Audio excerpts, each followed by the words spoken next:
Esse final de ano não está nada fácil para o governo petista. A questão da dama do tráfico, a publicação de uma pesquisa que mostra que a popularidade de Lula está mais baixa do que nunca, as chantagens que o Centrão vem fazendo e ontem mais uma derrota acachapante que o Lula sofreu. Na tentativa de agradar os seus amigos e aliados, os sindicatos, Lula perdeu mais uma queda de braço dentro do Congresso Nacional. E eu vou explicar tudo isso aqui para você e muitas outras pautas importantes que nós vamos tratar nesse editorial. Então seja muito bem-vindo, é sempre um prazer estar aqui com você. Bora entender esse caso aqui? Olha só, no dia 15 de novembro, o Lula estabeleceu um decreto dizendo que os trabalhos aos domingos e feriados só seriam liberados após negociação com os sindicatos. Eu vou te explicar isso aqui. Na prática, é um afago que ele deu aos seus aliados, os sindicatos. Isso aqui já tinha sido revogado pelo Bolsonaro.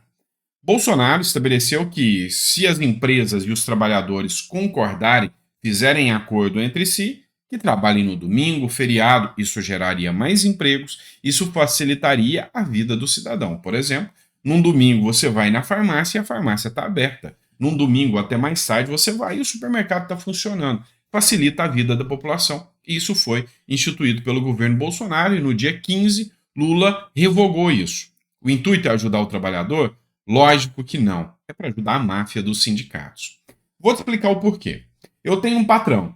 O patrão, dono de um supermercado, por exemplo, chama os empregados e fala: olha, eu vou contratar mais gente, e aí essas pessoas precisam dar suporte porque eu vou pôr esse pessoal para trabalhar no domingo. Vocês topam trabalhar no domingo?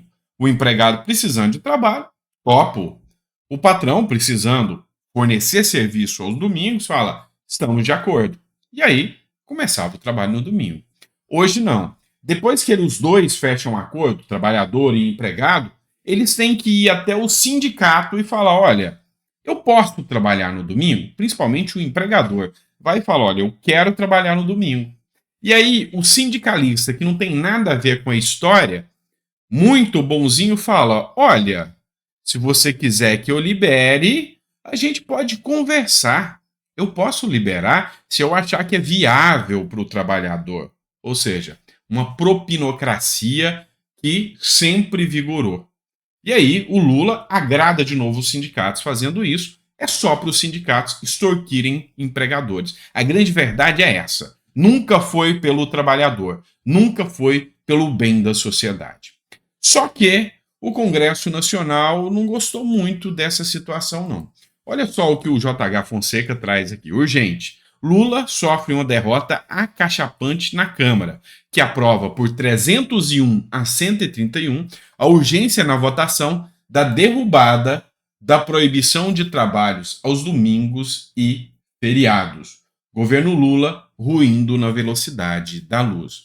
E efetivamente o que aconteceu? A Câmara aprovou uma urgência num PDL, que é uma proposta contra a restrição de trabalhos aos domingos e feriados.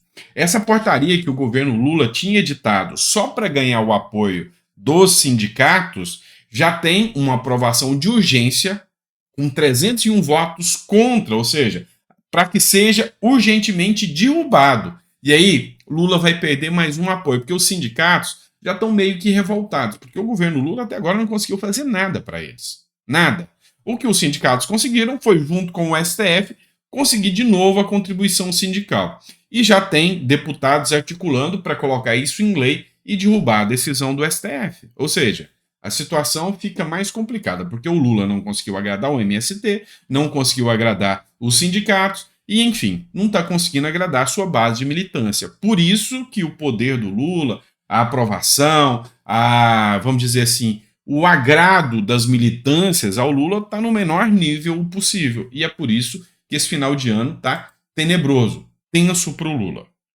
E aí, Lula, na tentativa desesperada de fazer um alinhamento com o Congresso, está oferecendo cargos. Ofereceu a Caixa Econômica para o Lira, ofereceu emendas secretas para o Lira, mas mesmo assim a fome do Lira por cargo e poder é insaciável. E mesmo assim o Lula não está conseguindo resolver. Então, o que o Lula faz?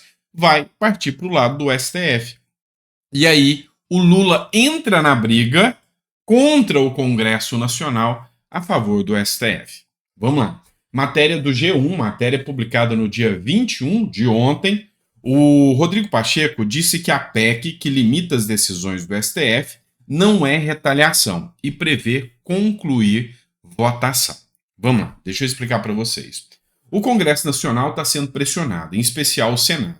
Os senadores estão revoltados porque o STF extrapolou seus limites e está falando o que o Congresso pode ou não fazer, inclusive está legislando, e isso não é atribuição do STF. O Senado está revoltado com essa situação e está pressionando o Pacheco para que tome medidas contra o STF. E aí, o Pacheco, dentre as pautas que ele quer colocar em votação, uma delas que é mandato fixo para os ministros, ou seja, ministro não vai ser para o resto da vida mais do STF, 8 em 8 anos. É um dos projetos que tem. Outro projeto é limitar a decisão monocrática. O Aldo Rebelo, ele fala o seguinte, o Aldo Rebelo que é esquerda, tá? Ele fala o seguinte, ó, nós temos 11 constituições. Cada juiz decide de uma forma, e isso não pode ser. E aí, o projeto que ia ser votado ontem e foi jogado para hoje, diz o seguinte, ministros do STF não poderão mais tomar decisão monocrática sem passar pela avaliação dos outros ministros. Assim, não tem mais a possibilidade de cada ministro pensar de uma forma. Todos vão ter que tomar decisões conjuntas. Só vai valer a decisão do ministro depois de confirmado pelos demais ministros do STF, o que é perfeito, tá certíssimo. E aí, como eu disse, ficou adiado para hoje. Seria ontem, matéria do Poder 360, ficou adiado para hoje e hoje o Congresso Nacional promete votar isso. E aí, o Lula usa uma artimanha, uma articulação que deveria ser considerada até ilegal. Por quê? Ele pegou um dos seus ministros, que é senador, o Carlos Fávaro, e exonerou o ministro, mas uma exoneração temporária, só para reforçar os votos da PEC a favor do STF. Então, para quem não sabe, o ministro Carlos Fávaro é senador da República. O que é que o Lula fez? Olha, eu vou te tirar de ministro, você vai voltar para o Senado. Lá no Senado, você vai votar a favor do STF. Assim, eu ganho mais pontos com o STF.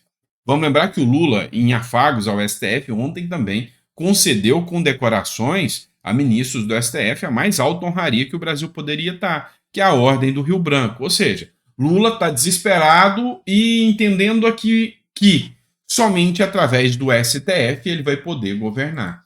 Mas isso aí não está agradando nem um pouquinho o Congresso Nacional.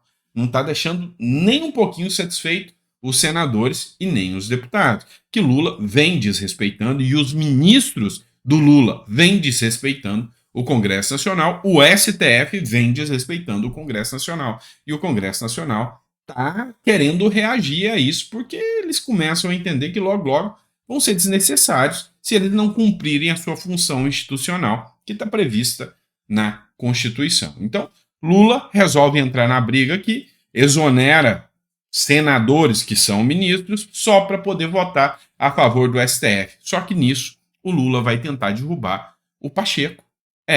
Porque é o Pacheco que está articulando agora e quer essa votação a favor aí do Congresso e contra o STF. Mas, continuando aqui, vamos falar de liberdade de expressão. Vamos mudar de pauta aqui. Vamos falar de Estadão e liberdade de expressão e da militância petista. Dá uma olhada. A revista Fórum é um site de extrema esquerda totalmente defensor do governo Lula. E aí profere ataques aqui, esvainados aqui, ao Estadão. Como o Estadão se tornou porta-voz da extrema-direita atual, jornalista revela o trama. O Estadão fez a pior coisa que digamos assim, uma instituição jornalística poderia fazer em um regime autoritário. Denunciar, fazer críticas, mostrar que tem coisa errada. Qual que foi a denúncia do Estadão? Duas denúncias que fizeram com que o Estadão se tornasse agora o ápice da extrema-direita na visão dessa turma esquerdista extremista. Quais foram? A primeira, de que Lula teria ligado para Simone Tebet e pedido que a Tebet liberasse US$ 1 bilhão. Eu não estou falando de reais, eu estou falando de dólares. Quase 5 bilhões de reais para ajudar o Massa na eleição da Argentina. E aí tem gente que ainda não entende por que o Milei não quer papo com o Lula, né? Convenhamos. Então, essa foi a primeira denúncia que já incomodou demais os esquerdistas. Agora, o Estadão também fez uma denúncia dizendo que a esposa de um traficante do Comando Vermelho foi recebida com honrarias pelo governo Lula, ainda teve a sua passagem custeada com o nosso dinheiro público. E aí, foi a pá de cal para dizer que agora o Estadão não é nada mais, nada menos do que uma extrema-direita. E aí, Felipe Neto, Dino, Gleisi Hoffmann, todo mundo está atacando o Estadão. Inclusive, tem pessoas da imprensa que dizem que a Gleisi Hoffmann, que é a presidente do PT, chegou a insinuar, caçar a autorização de funcionamento do Estadão. E isso aí, a Associação de Jornalistas disse que é uma medida autoritária, uma medida de autocracias, ou seja, de ditadores mesmo. O Estadão bateu em cima, né, e falou o seguinte: ao compartilhar a acusação infundada contra este jornal, o PT mostra que a defesa da democracia não condizia com a realidade. Os petistas sempre hostilizaram a imprensa livre. A democracia do PT é com aspas. Esse é o padrão de atuação dos petistas. Para eles, nem é preciso que a informação seja verdadeira para que seja usada em favor dos seus propósitos autoritários. Isto é, difamar o jornal que revelou que a mulher de uma das lideranças do Comando Vermelho participou de reuniões no Ministério da Justiça e Segurança Pública. O Estadão aqui parece ter comprado a briga e está batendo frente a frente com o governo Lula. Tem uma diferença aqui. Vocês lembram que a Jovem Pan bateu de frente com o governo Lula enquanto o Bolsonaro era presidente? Você lembra disso? A Jovem Pan era bem diferente do que é hoje. Mas por quê? Porque a Jovem Pan sabia que quem estava na presidência era o Bolsonaro. E aí, a Jovem Pan, mesmo assim, sofreu muito, muito com tentativa de censura, inclusive do próprio judiciário, que mandou calar matérias da Jovem Pan. Hoje, a Jovem Pan teve que se alinhar ao sistema por questão de sobrevivência, senão ela ia cair mesmo. O próprio Pavinato, que era um apresentador da Jovem Pan, já deixou bem claro que se mantivesse a linha editorial deles, a Jovem Pan não estaria viva hoje.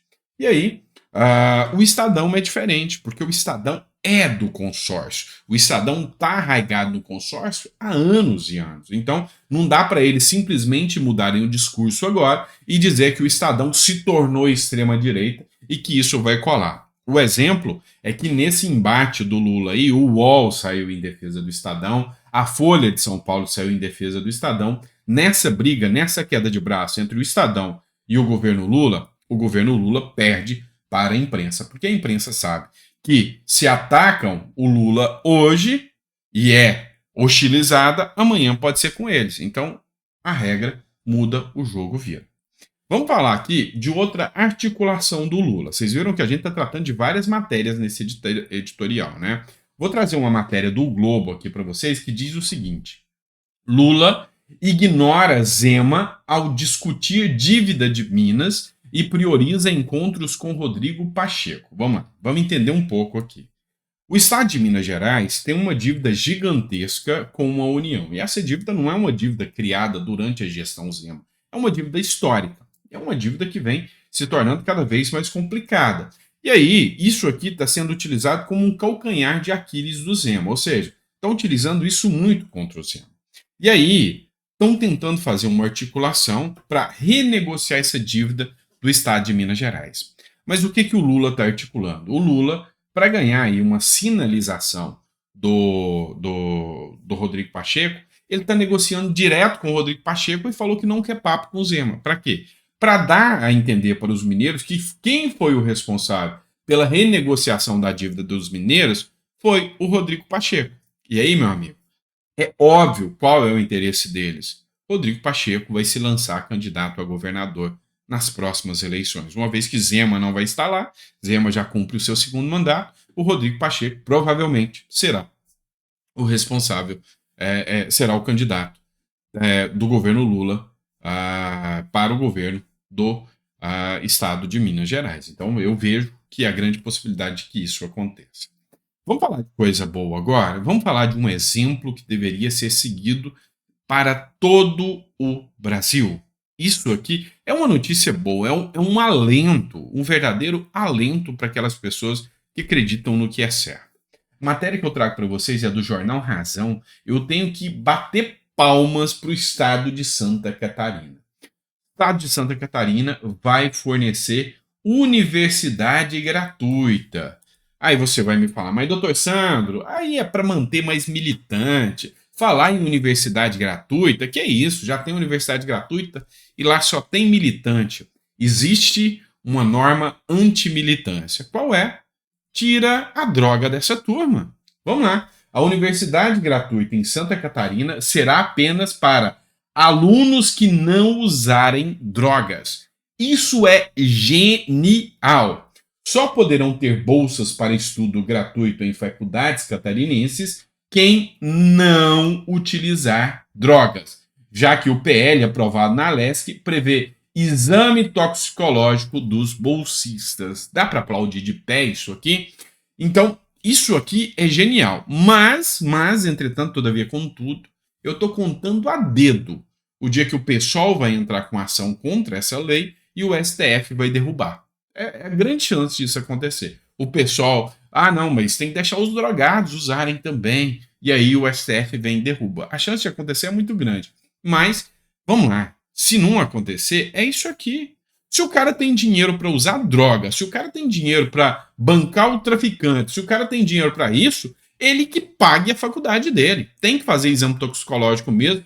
Parabéns, assim, aquele trabalhador, aquela pessoa que é pobre, porque o pobre não tem condição de ficar comprando droga, não. Tá certinho. O pobre tá preocupado demais em sobreviver.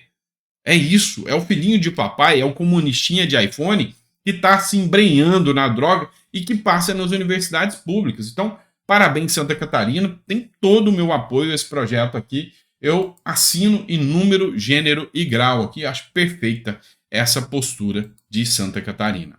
Vamos lá, vamos trazer uma matéria do Metrópolis aqui. Enfim, a gente começa a perceber que hoje o crime organizado é mais organizado, efetivamente, do que o próprio Estado. O PCC determinou 2 datas para salve, com ordem de executar policiais. Os faccionados teriam recebido 2 datas estabelecidas pelos chefões do PCC para atacar policiais penais, 28 de novembro e 3 de dezembro. 3 de dezembro, especificamente, é o dia que o Maduro vai fazer o plebiscito lá para poder invadir a Guiana, né? Talvez mera coincidência da data. Mas enfim, a cúpula do PCC teria divulgado um salve, uma espécie de ordem para que todos os integrantes da facção, espalhados pelo país, levantem todo tipo de informações sobre servidores dos sistemas penitenciários estaduais.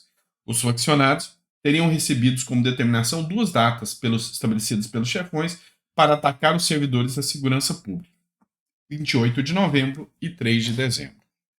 Há quem diga que isso aqui seria até uma espécie de retaliação, porque membros do Comando Vermelho foram recebidos pelo Ministério da Justiça, tá? Mas isso aqui é uma especulação, não tem nada comprovado. O fato é que mostra que hoje essas facções criminosas se sentem livres, leves e soltas para tocar o terror no Brasil mesmo. Se estão livres, estão totalmente, sabe, na certeza da impunidade para tomarem as medidas que bem entendem. Então, isso aí é, sem sombra de dúvidas, muito grave, esse tal salve e essas datas que o PCC fez. A gente viu isso acontecendo lá no Rio Grande do Norte, você deve lembrar, no começo do ano, as facções atuando como se não houvesse amanhã. Enfim, esse ano foi um ano muito conturbado no quesito segurança pública. Mostra ineficiência do governo Lula, mostra o sentimento de impunidade do crime organizado,